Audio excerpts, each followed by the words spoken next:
Doing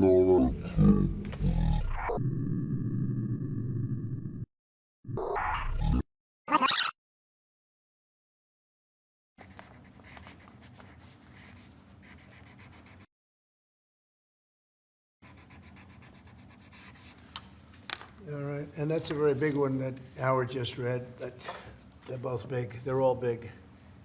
We're only doing big ones.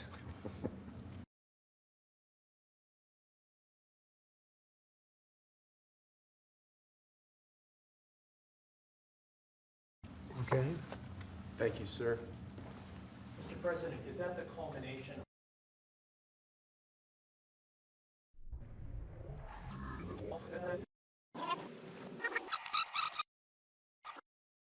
huge. Thank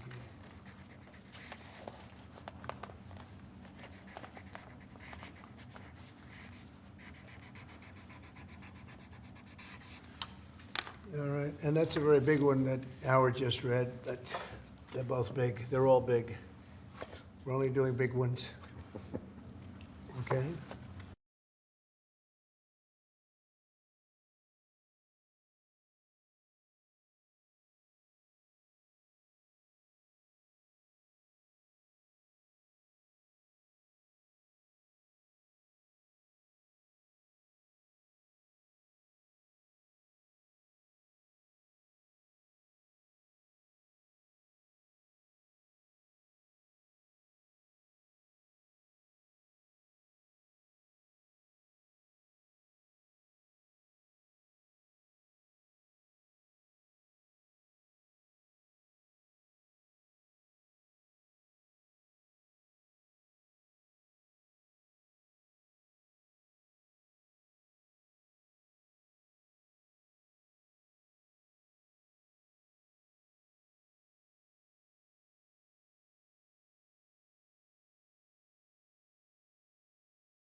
Thank you, sir. Mr. President, is that the culmination of ongoing conversations that you've had with your counterparts, this particular executive order? Which one, last or? The one that the No, Congress they're, Secretary the digital tax is taking place all over Europe. They're taxing us, and they're doing other things. They're suing all our companies. And if that's going to happen, we want to be the ones that sue, not them. And they use it almost as a form of running European countries, and the EU in particular has been very violent in its lawsuits against our companies, and frankly, very violent and very bad to our airlines. I've gotten calls from the heads of airlines saying they stop in Europe and they're getting charged all sorts of taxes that they never even heard of. They stop and they're getting fined and charged, and they do it only with American companies. They're not doing it to other countries, so we're stopping it. And we have another thing, we have another step to go, and if they don't shape up, as an example, Apple has had to pay like $17 billion in a lawsuit that nobody thought was worth anything.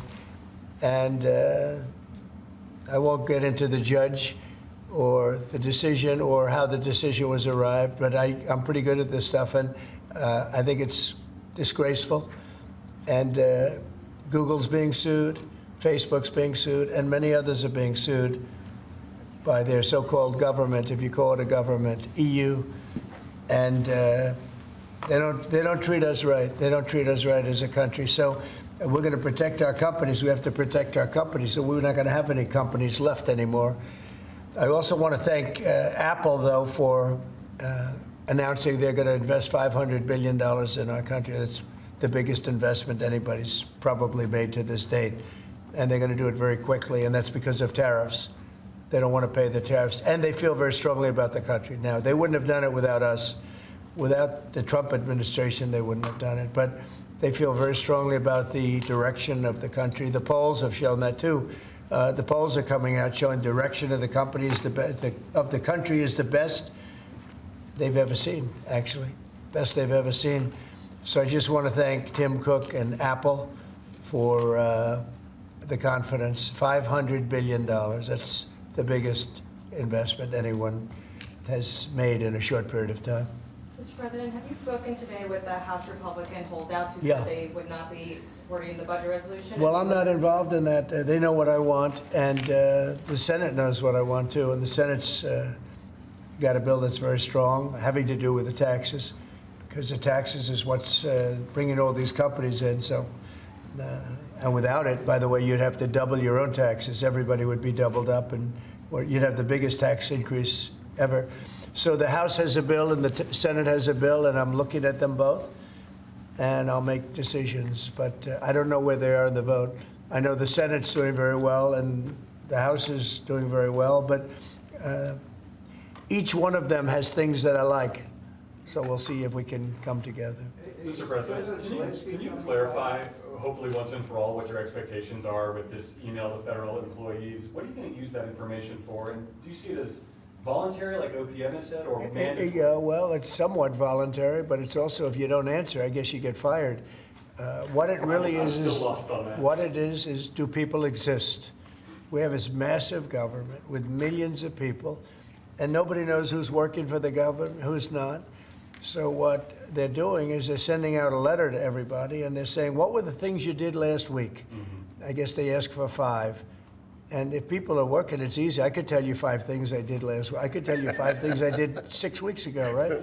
If they're there and they're working, they're able to say they did 5 things during work. And that means they're working and they're with us and they have no further obligation. If they're not, it could be there's no such person. It could be that the person's no longer working. They're no longer living at that address. They may be moved. Maybe they moved to a different country, or maybe the person doesn't exist. And we then take that person off the payroll, and we save a lot of money by doing that. But that's one of the only ways. I think it's a very smart thing. And it says, if you don't answer, essentially, you know, there's a penalty to pay. Like, that's the end of the job. Well, Musk has said that. The order itself doesn't say that. I think that's part of the confusion. Is he speaking for you when he says? Yeah. Everybody speaks for me. I'm the one. I'll take responsibility. You know the old statement, the buck stops here, right? Famous statement. Well, I can say the same thing. The buck stops here. No, we have to find out if people are getting paid and they're not working, and you know, they have a problem. Let's say they have another job, and then they write in false statements. It's a big problem if they write in false statements. They may be working for somebody else, but getting paid by the U.S. government, and that would mean that they're not allowed to be doing that. You know, they're not allowed to be working for us and be working for somebody else. We're paying them a lot of money. We're paying them. So we'll see. That solves that problem. Most people aren't willing to say that, you know, we're doing this, and this for the U.S. government, and yet they're at another job, because that's a big problem for them if they do that. So in some cases, they're not writing back. And if they don't write back, they end up eventually losing their job. We give them extensions, but, you know, that was something we thought about a long time ago. We give them extensions, but we'll see. We have to make sure, number one, that we have people, number two, that they're working, and number two, they're working for us, not for another company. Is it true that President Zelensky is coming on Friday to meet with you and is the mineral deal sorted out? Yeah, I hear that. I hear that he's coming on Friday. Certainly, it's okay with me if he'd like to, and he would like to sign it together with me, and I understand that's a big deal, very big deal. And I think the American people, even if you look at polling, they're very happy because, Biden was throwing money around like it's cotton candy, and it's a very big deal. Look, it could be $1 trillion deal, it could be whatever, but it's rare earths and other things. And look, we're spending hundreds of billions of dollars on Ukraine and Russia fighting a war that should have never, ever happened. That's a war that would have never happened if I were president. And it didn't happen for 4 years. People say, how do we know that it didn't happen for 4 years? Would have never happened. And nevertheless, this guy went into this situation and he spent money like nobody's ever seen, $350 billion. The other thing that we don't like is that Europe has spent $100 billion. We've spent $350 billion. Europe gets their money back because they spent it in the form of a loan. And we just gave them, whether it's 300 or 350 billion, nobody really knows. They can't even tell me the answer to that, but it means probably more than that. So what we're doing is now we're saying, look, we want to be secured. We want to get that money back. We're helping a country through a very, very big problem, a problem like very few people have had. Shouldn't have had this problem because it shouldn't have happened, but it did happen. So we have to straighten it out. But the American taxpayer now is going to get their money back plus. Mr. President, yesterday with Emmanuel Macron, you said you had spoken to Putin about the idea of peacekeepers in Ukraine, that Putin was fine with it. The Kremlin, I guess, has said that that's actually unacceptable to them. What's real here? That's not what I was told. But you're going to need some form of peacekeeping, so something will be done that's going to be satisfactory to everybody. We need peacekeeping too. Any situation It's where actually American troops involved? it's actually something I did discuss, but a form of peacekeeping that's acceptable to everybody. Ultimately, we'll be able to agree on something, I'm sure. With Ukraine and this mineral deal, what does Ukraine get in return, Mr. President?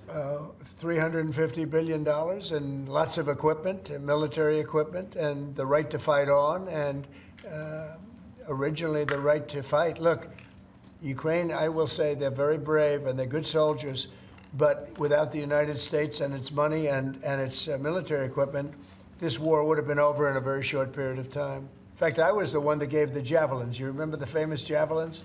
That was me. That wasn't Obama. It wasn't Biden. It wasn't anybody else. It was me.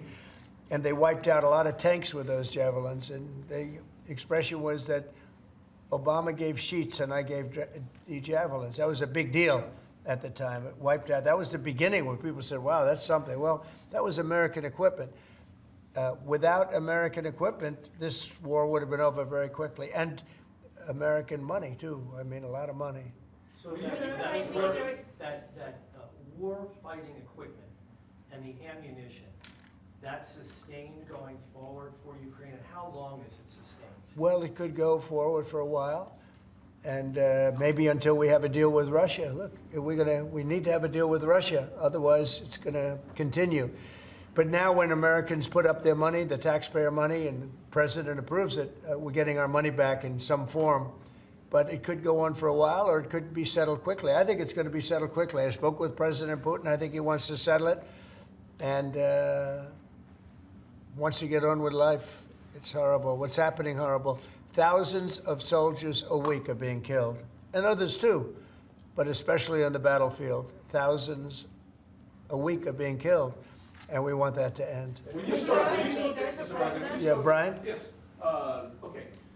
Real quickly, Carolyn Levitt, your press secretary, sent an earthquake through that briefing room earlier today announcing that the WHCA would not have any control over placing media in the seats in the briefing room. Just want to get your thoughts on that. And also on Air Force One, it's trending on X. People are talking about it. Get your thoughts. Well, we're going to be now calling those shots. As you know, we won that lawsuit right there. See, the Gulf of America, which is a beautiful name. Most people agree. I don't know. It's, AP has been terrible. Look, I think they're radical left. I think they're third-rate reporters. I know the specific young lady that works on the account is terrible. She's a radical left lunatic, as far as I'm concerned. They don't treat us fairly. That's number one.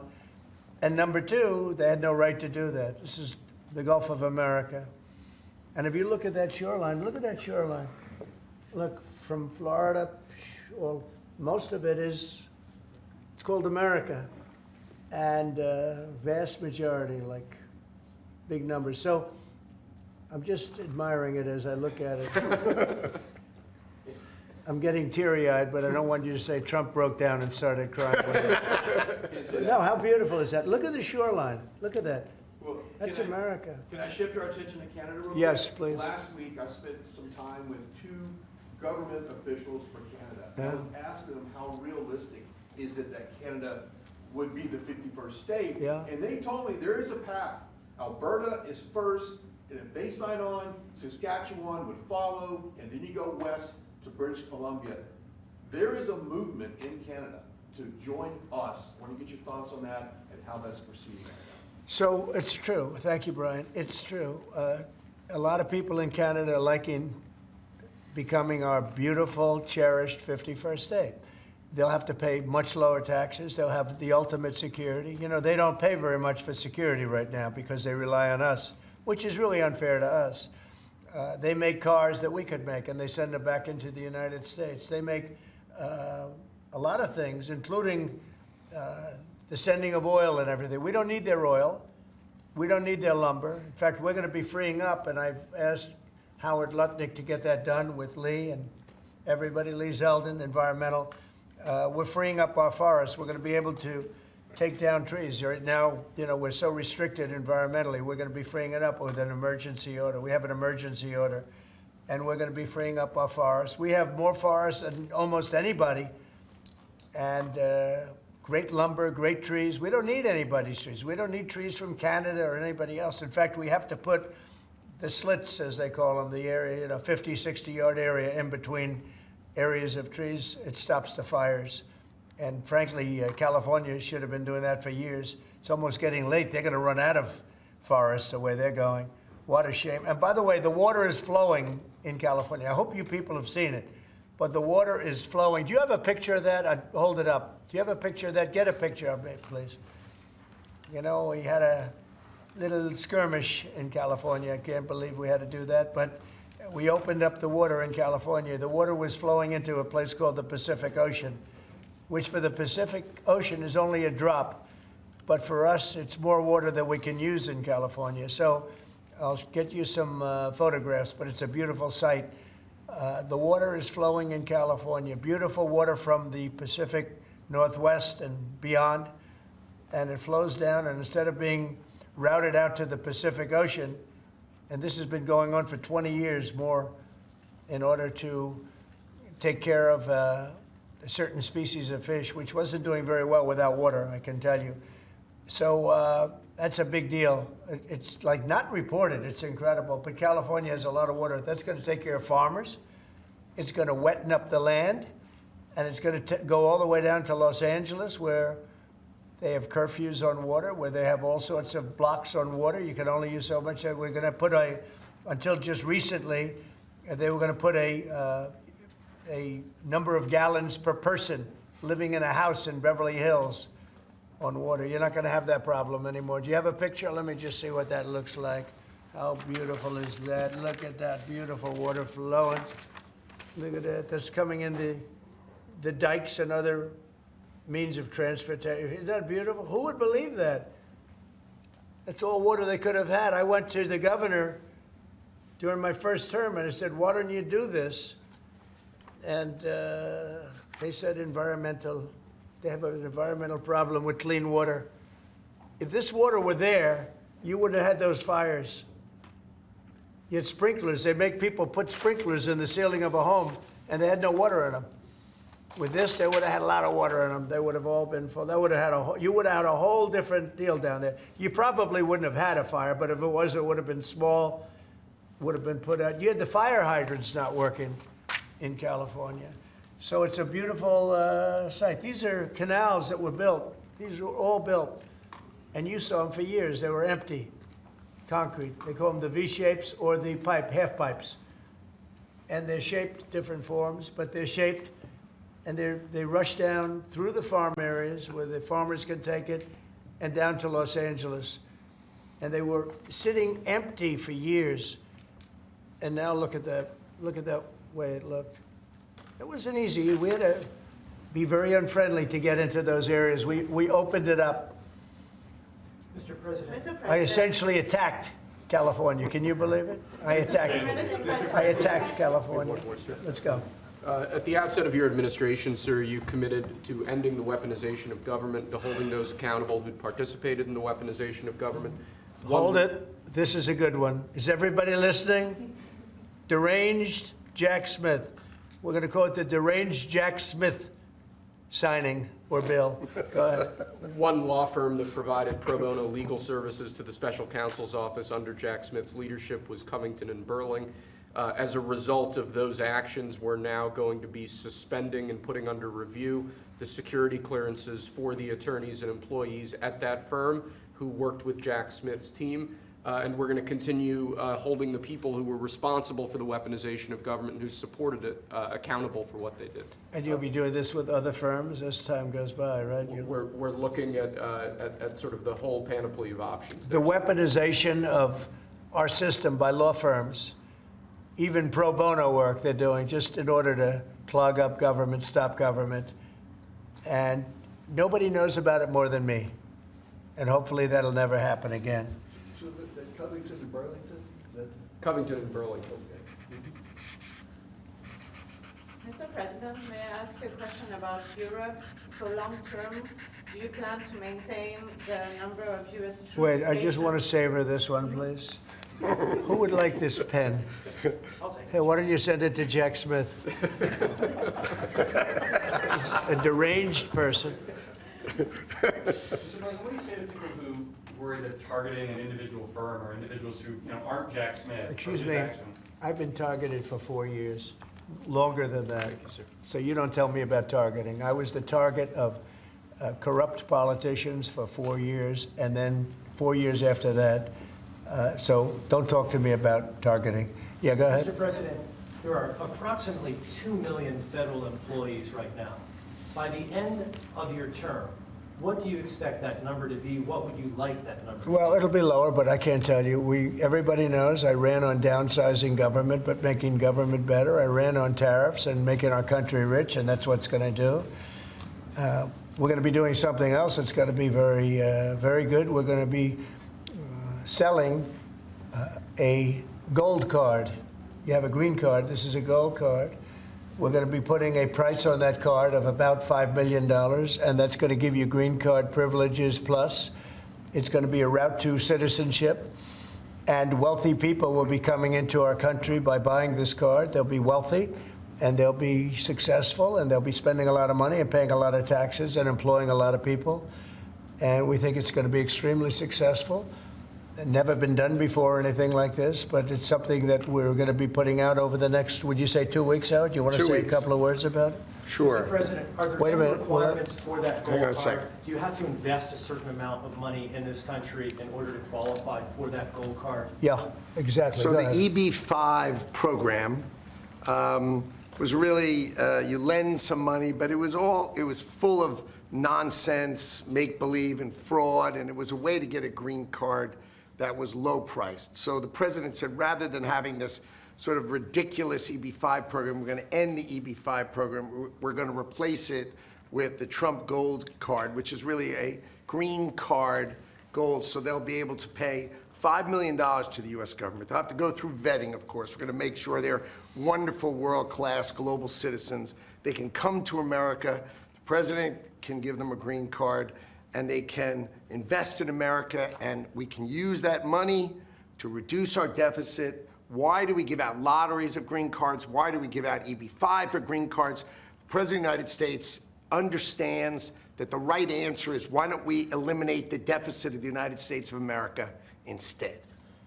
The gold card, well, millions, but the gold card will bring in with it people that create jobs, very high-level people.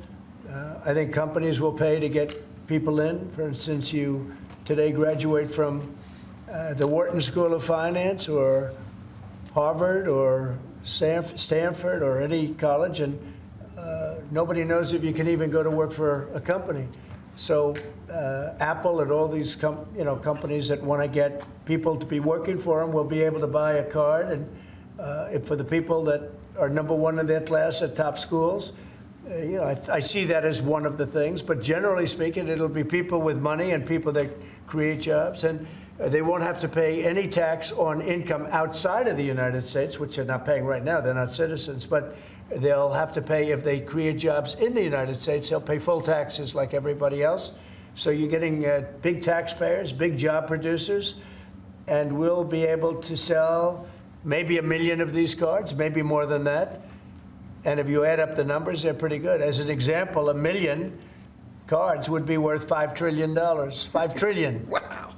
And if you sell 10 million of the cards, that's a total of $50 trillion. Well, we have 35 trillion in debt. That'd be nice. So we'll see. But it could be great. Maybe it will be fantastic. We have it all worked out from the legal standpoint. It's totally legal to do. Hasn't been done before. It's been done in many different forms. We give them away. Why should we give them away? We shouldn't give them away. And I think it's something very exciting. I think it's potentially just something that we're all very excited about. So it's a gold card. It's somewhat like a green card, but at a higher level of sophistication. It's a road to citizenship for people. And essentially people of wealth or people of great talent, where people of wealth pay for those people of talent to get in, meaning companies will pay for people to get in and to have long-term status in the country. And I think it's something we're very, very happy about. Would you have anything to say about that? Well, many other countries, by the way, do this, including, of course, your 51st state does that. And the money's earmarked for deficit reduction? It may be earmarked for deficit, but it actually could be more money than that. I mean, if you did 10 million, you'd have $15 trillion left over. But generally, it's going to be paid down debt, yes. Do you need Congress for this? Do you think you need No, to we pass don't a need law? Congress, no, because we're not doing citizenship, we're doing the card. It's a path to citizenship, a very strong path to citizenship, but we're not doing the citizenship. For that, I'd have to get Congress. And would all countries be eligible for this gold card? Depends. The countries largely, the people will be vetted very carefully. Mr. President, on Ukraine, would you provide military support for Ukraine in the future under a peace agreement? Say it again louder. Would you provide military support for Ukraine in the future as part You mean of like a peace security? agreement? Yeah. Well, people are going to do it. I think Europe will largely be responsible for that. But European countries will be responsible. But Macron asked for a U.S. backup. Well, we'll see. I mean, right now we're just in the process of negotiating. We've pretty much negotiated our deal on raw earth and various other things. We'll be looking at that security. You're talking about general security for Ukraine later on. I don't think that's going to be a problem. There are a lot of people that want to do it.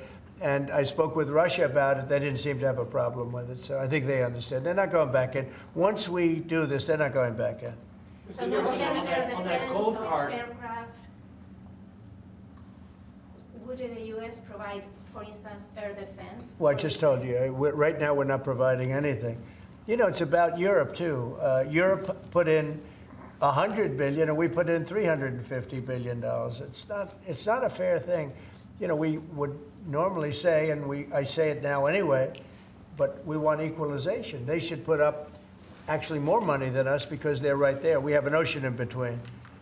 But we've had very good talks with Russia. We've had very good talks with Ukraine, and we think it maybe will come to an end and we'll stop killing young people all over the battlefield and elsewhere. On Europe, so do you plan to maintain heavy military presence in Europe in the long term, like tens of thousands of troops? We'll be Do you want involved. to Yeah, withdraw some? yeah, we'll be involved in Europe. We're involved in Europe now. Europe is our friend. They take advantage of us on trade. We don't like that, what the EU does. We don't like that. But we'll solve that the old-fashioned way. We'll give them the same reciprocal numbers. You know, we're talking about a reciprocal tax. You know that. And if they charge us, we charge them. Right now, they charge us much, much more than we charge them. And they have non-monetary taxes also and tariffs.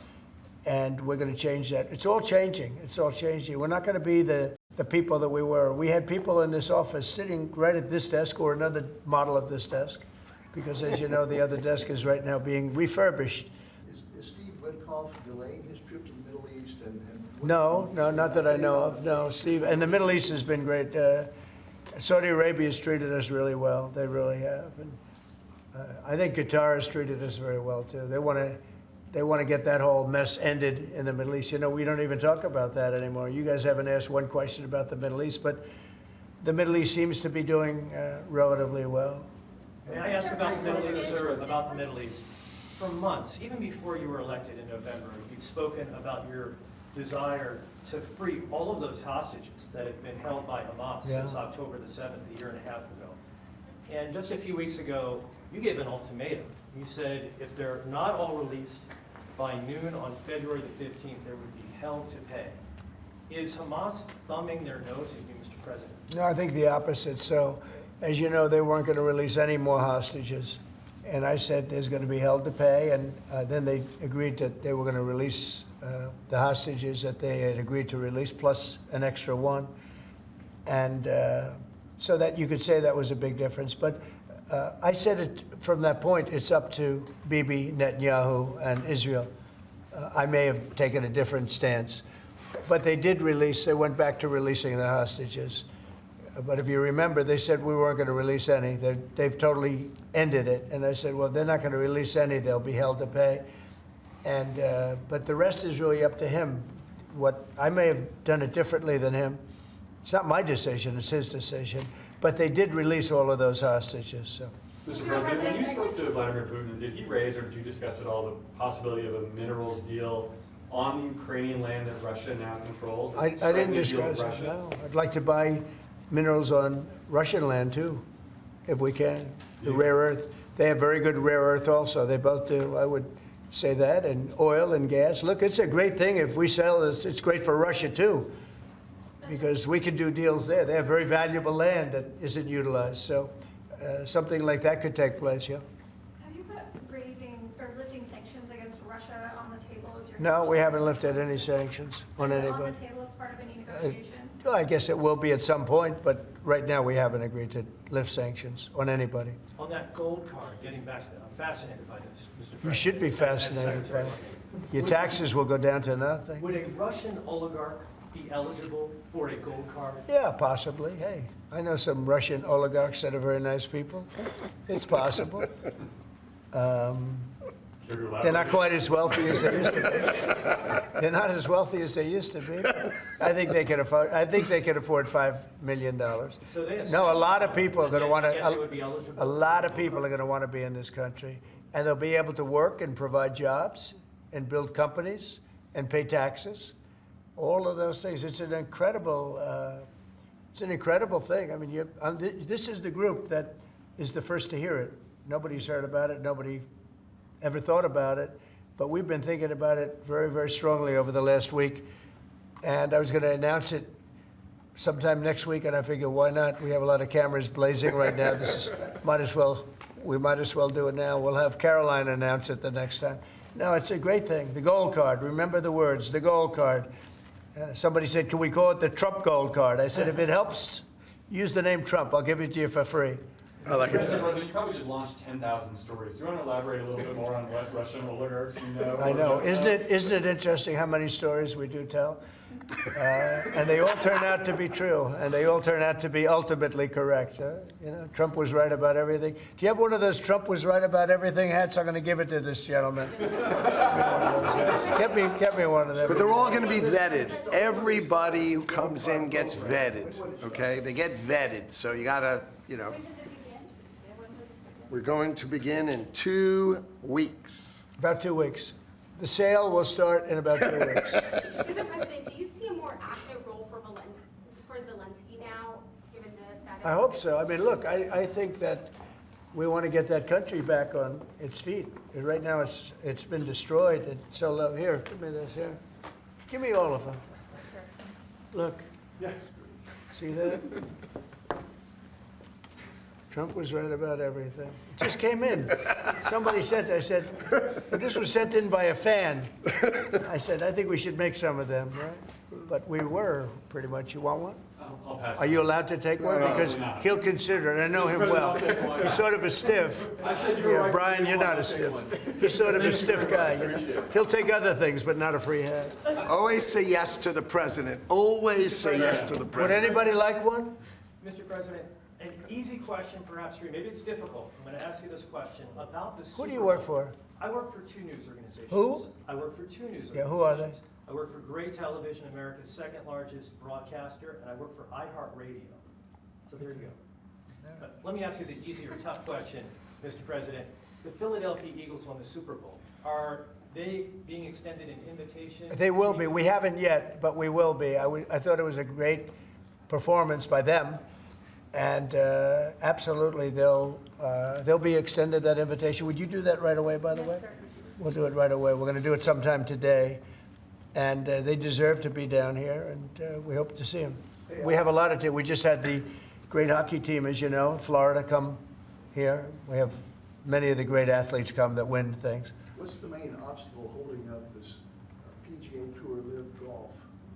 Well, they have to get together. You know, they've had a lot of discussion back and forth. They both are meaning well, and a deal will ultimately happen. I think it'll happen pretty quickly. It'll be nice to see the golfers, the best golfers, be able to play against each other. What's your role been in this whole process? Just to help expedite it. Tiger was here. Adam Scott was here. Jay Monahan was here the other day. Just to really help expedite it. We had Yasser here from Saudi Arabia, great guy. These are all great people, and they want to work it out. So if I can help them work it out, I don't get anything out of it. If I can help them work it out. I just think golf, it's very much of an individual sport, and you want to see the best players playing against each other, not playing in two different locations, right? What's going to be more challenging, a PGA Live deal or Russia-Ukraine deal? I think the PGA deal is much more complicated. Sir, may I ask you the Middle East question, if I may? What's your take on what's happening in the West Bank and what Israel is Well, doing it's there? some movement up there that a lot of people are concerned about. And there's been a lot of Israeli movement. They're up there for a reason. All of a sudden, maybe they're not feeling so good about that. So that would be terrible. I hope that doesn't happen. But there is movement up there that nobody knew about. Right? You know that, right? Yeah, and when you say, are you concerned about it as well? I'm concerned about everything. I want the world to be peaceful. You know, when I left here, we had no war. We had defeated ISIS in less than 4 weeks. In fact, I took the general that defeated ISIS and I put him in charge of the whole ball game, because that's what we want. We want winners. Raisin Cane, you know, Raisin. When I heard that name, I said, I like that name. That's the kind of general I like. So we'll see. But he was great. He's a great soldier. Not a politician, a soldier, a real soldier. You know that, Brian. This guy was the real. This guy's the. I've heard that story a million times. Yeah, this guy's the real deal. He is. And I think he's going to do a great job. But think of it. We had no wars. We had no problems. We had no inflation. We had no problems. And then all of a sudden you have October 7th in Israel, which was horrible. And then you see what happened with Ukraine. Russia would have never gone in if the election weren't rigged. It was a rigged election. The 2020 election was rigged. And we got out of it. And you see what happened. You see what happened to our country. Inflation, Afghanistan, that horrible withdrawal from Afghanistan. I think when Russia saw what happened in Afghanistan, they said, wow, it's a paper tiger. We're not a paper tiger. We are the strongest military force in the world. And by the way, Pete Hegseth is doing a great job. But we didn't have wars. We didn't have inflation. We had a strong border. We had everything going good. And then Biden got in, and he's, my opinion, the worst president in the history of our country. I think Jimmy Carter was a very happy man when he passed away 2 weeks ago. What are you expecting at the cabinet meeting tomorrow? It's going to be a cabinet meeting, and I'll preside. Unlike Biden, I'll preside over my own cabinet meeting. Mr. President, how would you compare your cabinet in your second term to your cabinet that you had in your first term? Well, I had some great people my second term. I think this is deeper. I think it's better because it's deeper. I had some people that I didn't really like too much in my cabinet. but I didn't know Washington then. I was a New York person. I knew New York intimately, but I had to rely on people. I had great people. Look, we got the biggest tax cuts in history. I rebuilt the military. I mean, we did so much. We did unbelievable. Even right to try. Somebody was saying today they were saved by right to try. We did right to try medically. We did transparency medically. That was a big thing, but Biden canceled that one. He didn't cancel right to try, which is interesting. He didn't cancel Space Force. He was going to cancel Space Force. Space Force is turning out to be invaluable. Amazing. We created Space Force. But think of it. We rebuilt our entire military, and now we're going to have to patch it up a little bit again because of what's happened. No, this was a grossly incompetent administration. The only thing they were good at was cheating in elections and the weaponization of government. Thank you very much, everybody. Thank you, guys. Thank you. Thank you, guys. Thank you. It's a bedtime to take it.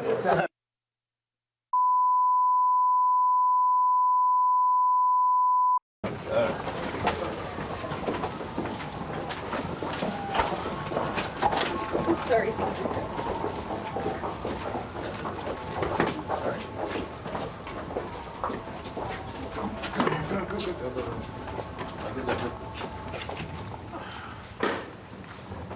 Excuse me? Pardon me? Pardon me?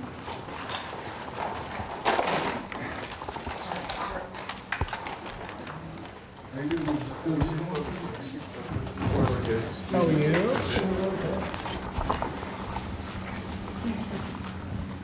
Okay, thank you very much. We're having some very good news today. A lot of companies are coming into our country, and they're signing deals that are going to pay a lot of money and create a lot of jobs. And they're coming in largely because they think they feel good about our country, and maybe the tariffs to a certain extent, but they feel very good about the country right now, and so do I. And great things are happening. We're going to be signing some executive orders and some other things, and we'll maybe go down the list. And Will, if you would, please. Yes, sir.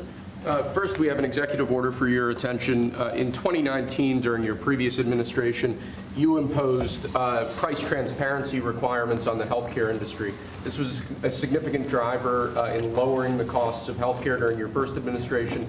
Those requirements were largely reversed by the Biden administration. Now we're reinstating Or terminated, right? Terminated. We're strengthening them. The idea is to make price transparency a key aspect of healthcare policy in America. It's one of the biggest things that can happen to reducing cost in healthcare. It takes a little while to kick in, but Biden ended it immediately upon coming in, which was a terrible travesty, in my opinion, and we're going to start it up, and we've actually made it even stronger. Yes, sir. By a couple of major factors, right? Anybody have any question on price transparency? It allows people to go out and negotiate and price, and you're not allowed to even talk about it when you go into a hospital or see a doctor, and this allows you to go out and talk about it, and it's actually one of the biggest. There's a couple of people that actually going back a long way that feel that are real pros in the industry feel this is the biggest thing you can do for cutting prices, and it certainly is one of them. And it's been unpopular in some circles because people make less money, but it's great for the patient. It's great for the people in our country. Okay, it's not so good for pharmaceuticals. It's not so good for the companies that make the drugs. And I guess you could say it probably isn't so great for hospitals, but they say that if you have a great hospital that's really knows what they're doing, it's actually great for a hospital because everybody wants to go there.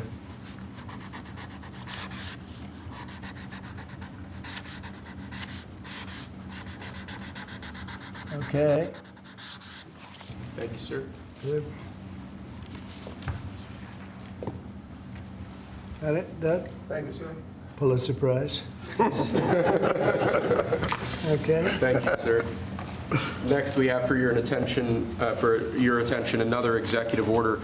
Copper is a critical material, and the supply of copper is vital to our national security. In recent years, we've dealt with a significant issue of the dumping of foreign copper into the American market. That significantly impacted the domestic production and manufacture of copper and copper materials.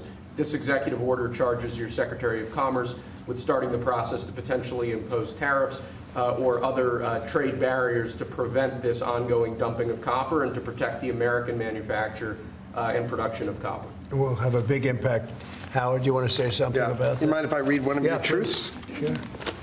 So this is a truth that's about to go out. Like our steel and aluminum industries, our great American copper industry has been decimated by global actors attacking our domestic production. To build back our copper industry, I've requested my Secretary of Commerce and USTR to study copper imports and end unfair trade putting Americans out of work. Tariffs will help rebuild back our American copper industry and strengthen our national defense. American industries depend on copper, and they should be made in America. No exemptions, no exceptions. America first creates American jobs and protects our national security. It's time for copper to come home. And if it's all right with you, if I can talk a little bit about the digital services tax, would that be all right? Go ahead, do that. So I read another truth. This is sort of so fun to read his words. It can't be any better.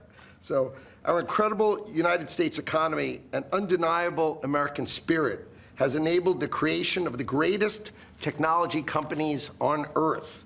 Our digital economy is bigger than most of the world's countries, and the market cap of even one of our companies exceeds every European country.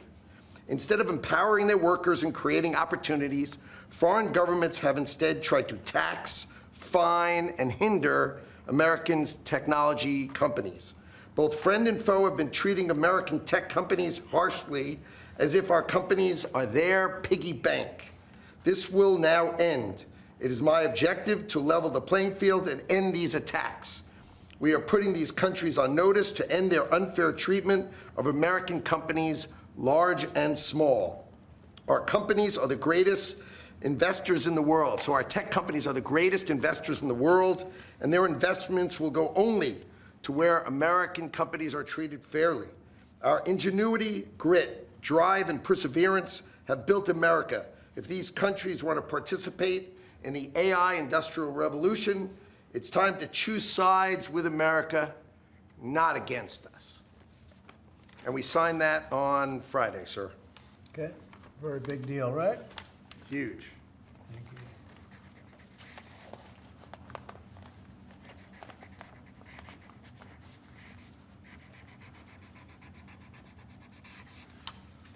All right, and that's a very big one that Howard just read, but they're both big. They're all big.